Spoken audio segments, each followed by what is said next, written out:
मी नरेश कांबळे, नेटसप communication private limited या माध्यमातून आत्ता आपण आलो आहोत गव्हाणे या गावी.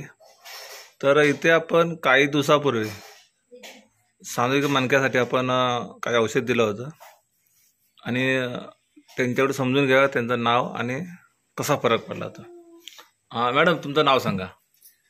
सुनीता सुरेश मोहिते, गाव गव्हाणे. मला लय त्रास व्हायचा, पित्ताचा पण आणि मणक्याचा, आणि हे ढोपरं गुडगं बिडगं दुखायचं. डॉक्टर विक्टर लय केलं मी, पण तेवढे पुरतं मला फरक पडायचा, परत माझी दुखायची. तर हे आमचे वाडीतलं सीताराम रेवाले आहेत, त्यांनी मला विचारला नाही की असे असे वैद्य आहेत रावारीतले कामले, त्यांच्याकडलं औषध घेशील काय.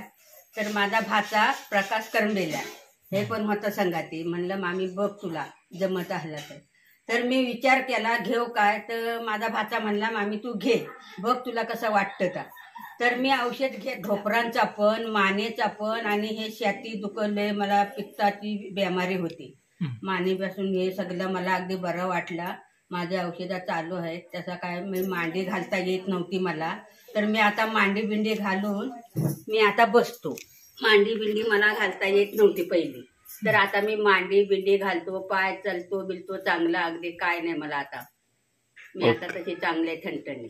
वा वा, एवढी तुम्ही मुलाखत दिलात त्याबद्दल धन्यवाद.